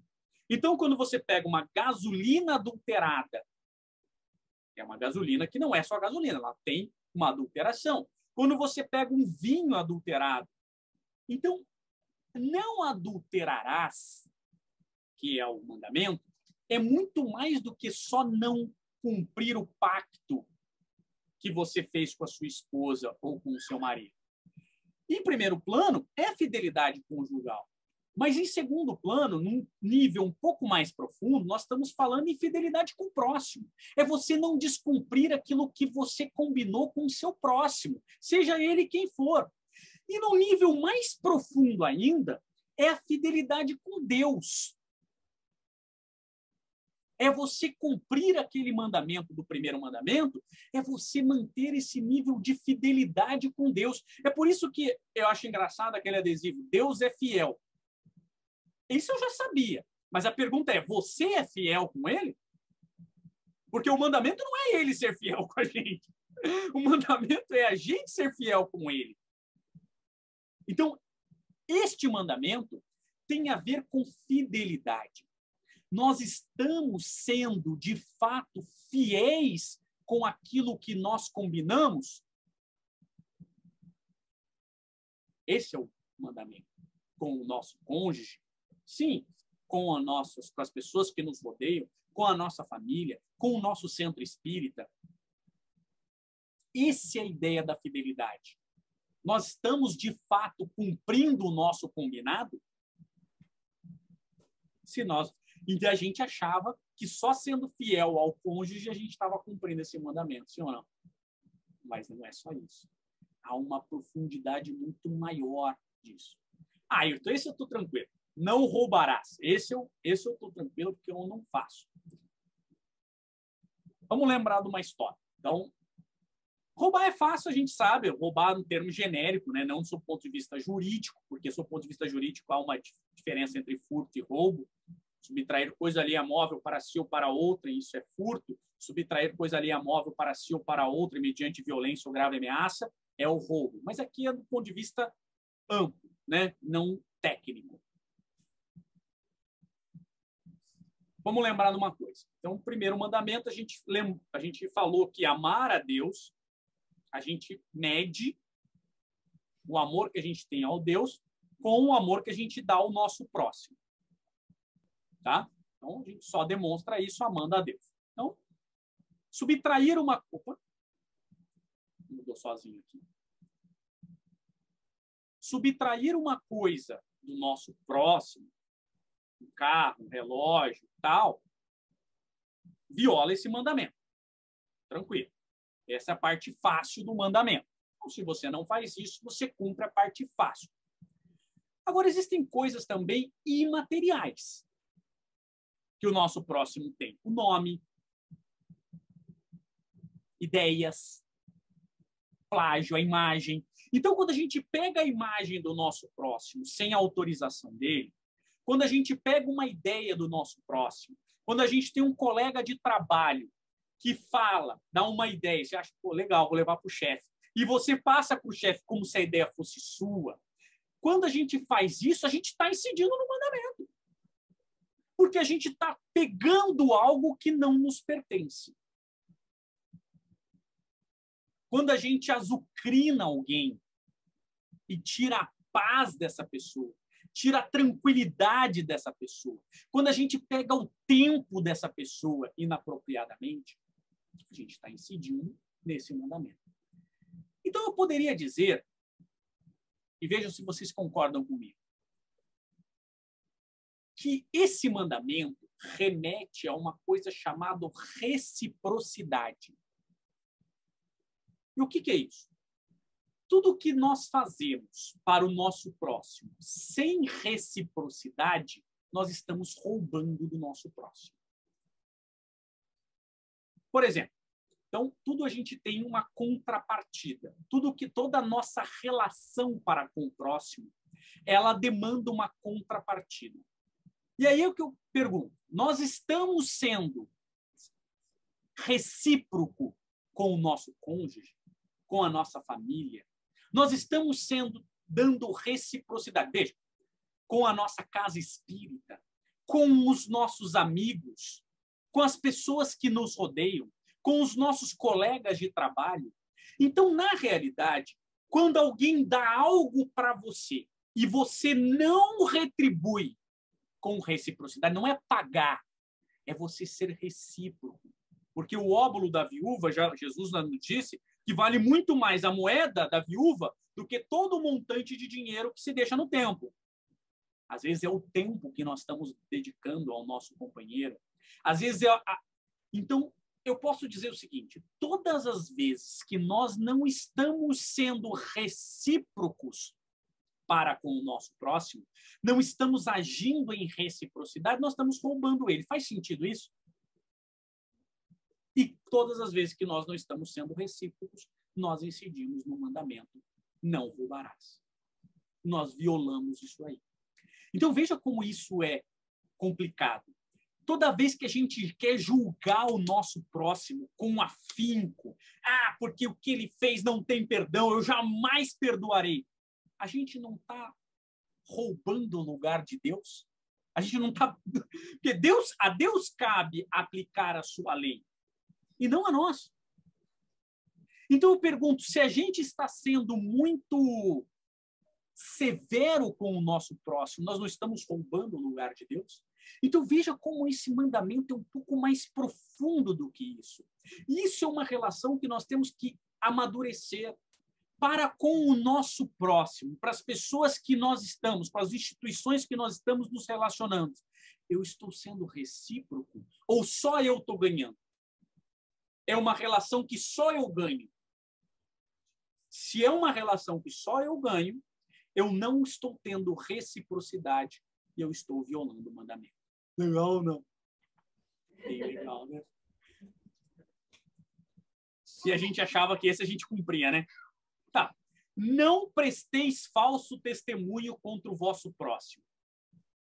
Imediatamente a gente pensa no judiciário. Não, eu jamais vou fazer falso testemunho. Se me perguntarem, eu jamais vou mentir. Vou falar a verdade. Beleza. Essa é a interpretação superficial do mandamento. Até aí, todos nós estamos cumprindo. Mas Jesus veio dar uma pimentada nesse caldo. E isso ele faz lá quando ele está conversando com Nicodemos. E ele fala assim, perguntou Nicodemos, como pode ser isso? Falando sobre reencarnação, nascer de novo e tal, né? E aí Jesus diz, você é mestre em Israel e não entende essas coisas? Asseguro que falamos do que conhecemos e testemunhamos do que vimos. Mas mesmo assim vocês não aceitam o nosso testemunho. Para por aí. Olha a profundidade que Jesus quis nos brindar com um falso testemunho. Ou seja, então vamos lá. Dar um testemunho verdadeiro, segundo o que Jesus nos fala, é falar tudo o que conhecemos e testemunhar tudo o que vimos. Pergunto a vocês, vocês acham realmente que nós somos, de fato, todas as pessoas falamos efetivamente tudo o que nós conhecemos e testemunhamos tudo o que vimos ao nosso próximo? Vocês acham que nós enquanto ente social, a nossa empresa, a empresa que nós trabalhamos, as pessoas no mundo, os laboratórios que fabricam medicamentos, as indústrias de comida, elas estão, de fato, falando tudo o que conhecem e testemunhando tudo o que viu? Não, né? Pois é. Mas fiquem tranquilos, nós não estamos prontos para esse mandamento ainda. Imagine só, se o WhatsApp de cada um de nós começasse a passar no telão aqui do lado, meu lado, todas as conversas que a gente tem no WhatsApp para todo mundo aqui do centro, para todas as pessoas, ou para sua esposa ou marido. Será que nós estamos falando tudo o que conhecemos e testemunhando tudo o que vimos? Nós estamos prontos para sermos expostos? Não estamos. Então, esse é um mandamento que a gente tem que treinar ele, tem que ser, mas a gente não está pronto para essa verdade. Então, tem que ter calma.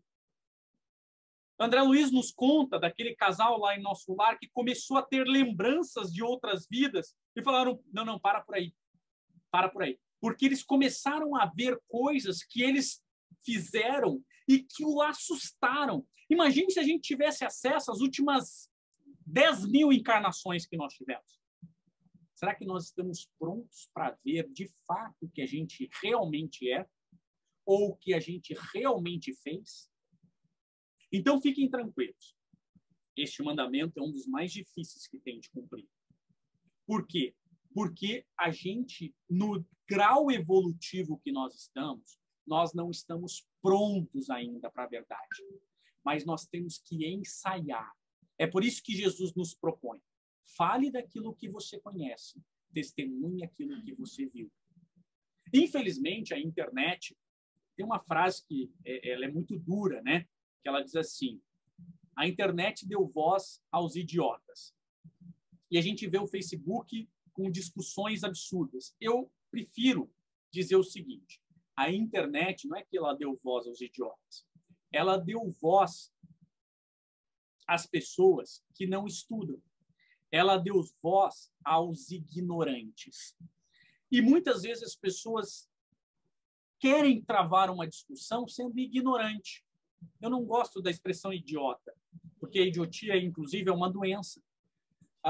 E ser ignorante é não ter acesso ao conhecimento, mas você não pode testemunhar aquilo que você não conhece.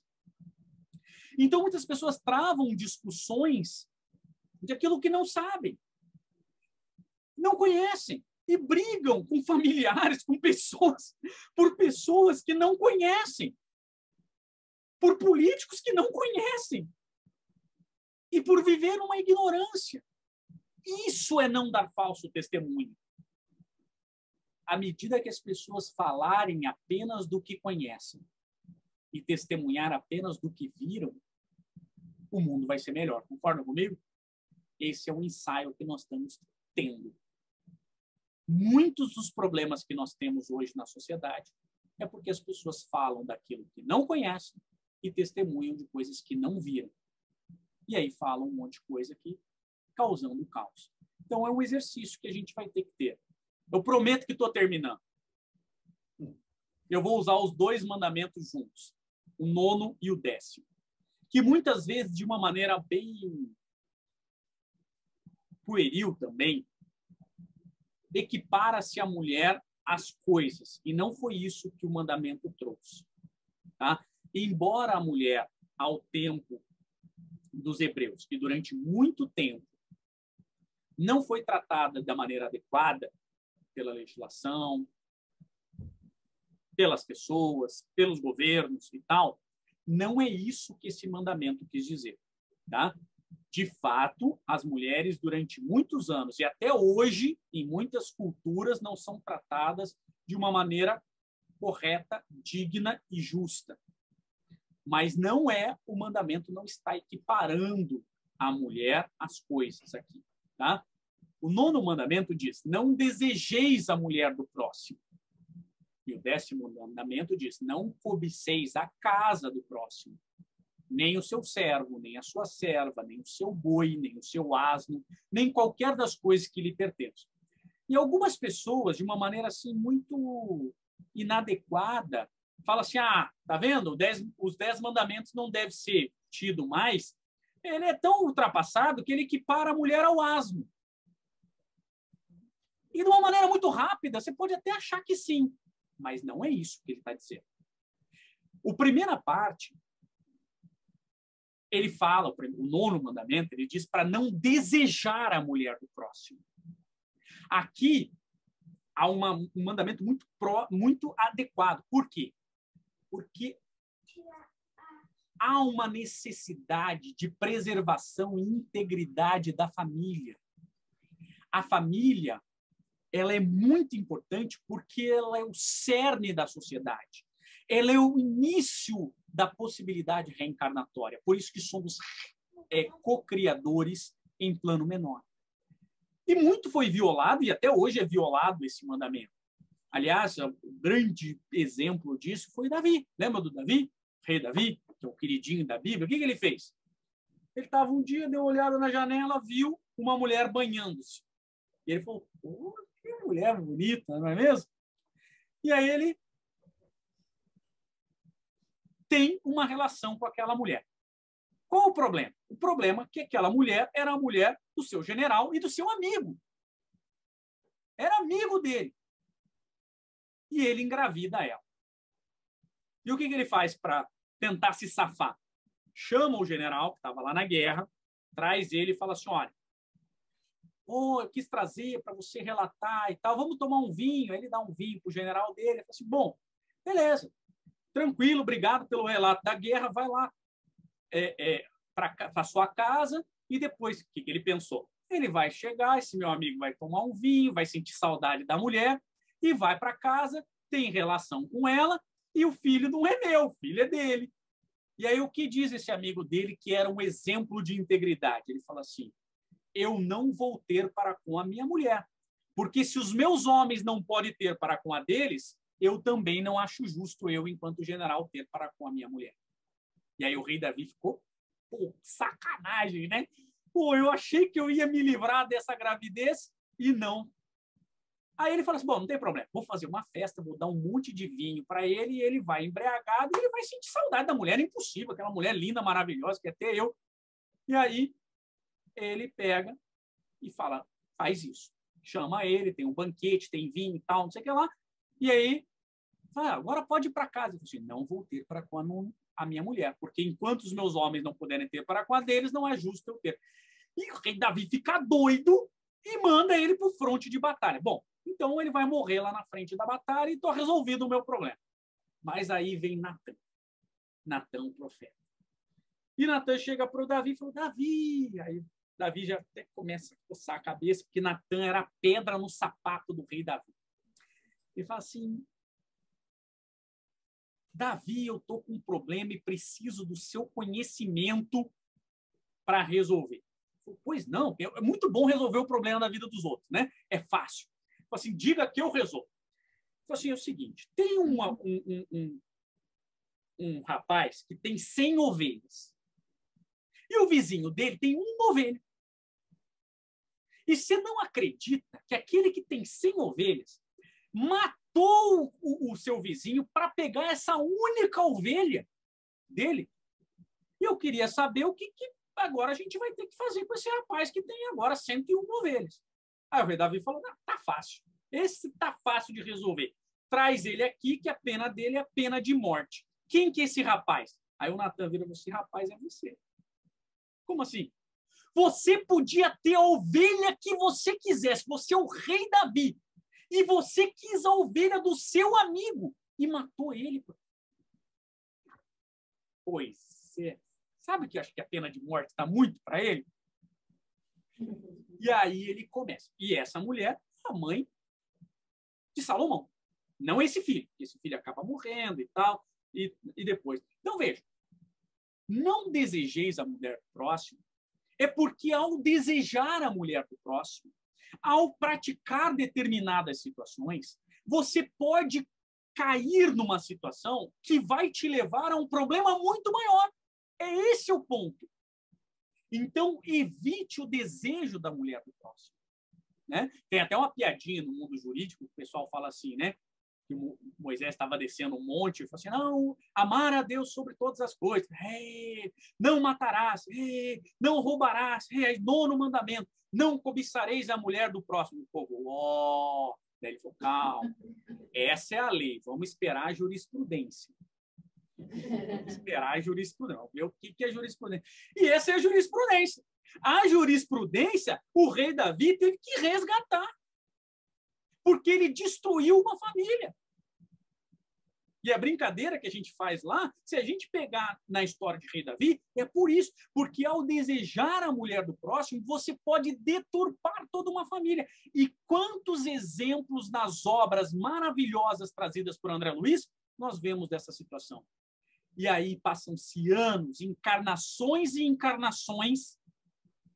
Sigismundo, por exemplo, em que a gente tem que resgatar aquele mal que a gente fez o próximo.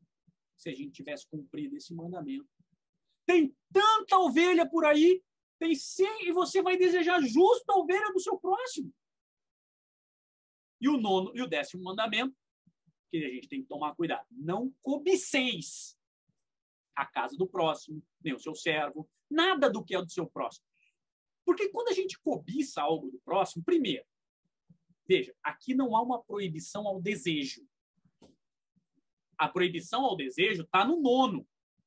Você pode desejar, é justo você desejar uma casa legal, um carro legal. Você olhar para o teu próximo e falar, poxa, eu gostaria de ter um emprego legal para poder proporcionar isso para a minha família.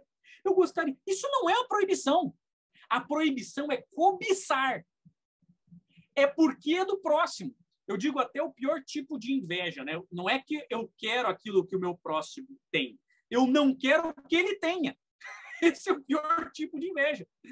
E esse tipo de... Aqui, você tem o direito de desejar, mas você não tem o direito de cobiçar. Por quê? Porque dentro da chave do espiritismo, a gente aprendeu que nem tudo que o próximo tem é mérito dele. Às vezes eu tenho uma grande empresa para dar para o Márcio, que vai ser meu filho, que eu tirei na vida passada. Não era mérito meu.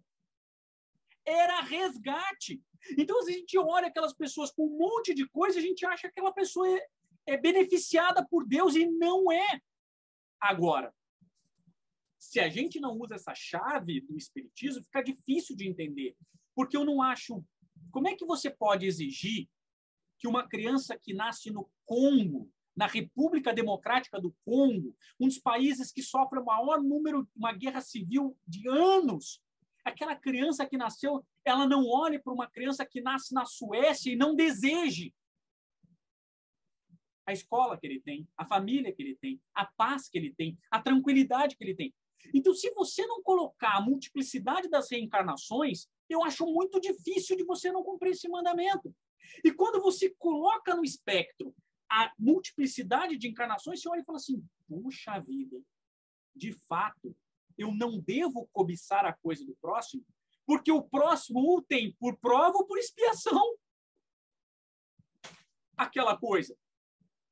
Então, eu devo olhar e até desejar ter também uma qualidade de vida, mas não cobiçar o próximo, porque ao cobiçar o próximo, eu estou achando que Deus gosta mais dele do que de mim. E cada um vai ter de acordo com a sua necessidade evolutiva. Esse é o grande ponto. Então, a gente tem o direito de desejar, a gente só não tem o direito de cobiçar. Como a gente não tem o direito de desejar a mulher do próximo. E muito menos cobiçar, né? E muito menos cobiçar. Por isso que Kardec conclui, e eu acho que dei um en passant, isso é muito mais profundo do que eu pude, cada um dos mandamentos daria 1 hora conversando sobre eles, que esses 10 mandamentos, ele é de todos os tempos e de todos os países essa lei. E por isso mesmo é que ele tem o caráter divino. E aí o que eu quero concluir com vocês, para a gente encerrar, é: será que nós realmente compreendemos a primeira revelação? Antes da gente falar, olha, a primeira revelação está ultrapassada, Jesus veio ultrapassar a primeira revelação e o Espiritismo já veio, está muito mais adiante. Esqueça a primeira revelação. A pergunta que nós temos que fazer dentro de nós mesmos: compreendemos de fato a primeira revelação? Se já compreendemos, praticamos a primeira revelação? Será que de fato estamos praticando? Então, esse é o grande objetivo desse estudo. Meu objetivo principal era compartilhar um pouquinho do Velho Testamento com vocês, à luz do Espiritismo, para que a gente possa, com essa base sólida do Espiritismo, essa peculiaridade que o Espiritismo deu, esse presente que o Espiritismo nos deu, possamos compreender bem essa base que foi trazida, porque a primeira revelação, eu costumo, fazendo um paralelo ali com o Márcio, é a base da nossa construção. O cristianismo, ele é o que está por cima da base. Se a gente não tem uma base sólida, o que vai acontecer com a nossa construção depois? Vai ruir. Então, a gente tem a base, a primeira revelação. A construção é a segunda revelação. E a compreensão, o acabamento, para que a gente possa entender tudo isso, é a terceira revelação. Por isso que não é fora do espiritismo não há salvação. É fora da caridade não há salvação. E a caridade ela foi trazida na primeira, na segunda e na terceira revelação. Muito obrigado. Muito obrigado, Ayrton.